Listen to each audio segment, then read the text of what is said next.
చిగురాకుల లేఖలు రాసి చిరుగాలి చేతికి ఇచ్చి ఎప్పుడోనే పంపించాను, నువ్వు చూడలేదా?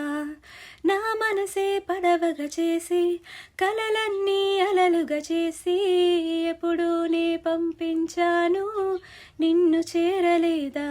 చెప్పాలని అనిపిస్తున్నా, నా ఎదుటే నువ్వు కూర్చున్నా, మనసులోని మాట నీకు చెప్పలేకపోతున్నా, చెప్పకుండా ఓ క్షణమైనా ఉండలేకపోతున్నా.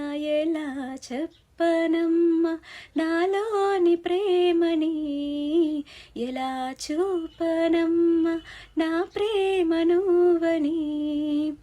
అవునని అంటావో మరి కాదని అంటావో, ఏమంటావో ఏమోనన్న సందేహంతో, ఏమని చెప్పాలో నీకేమని చెప్పాలో తెలియక సతమతమవుతోంది నా మనసెంతో.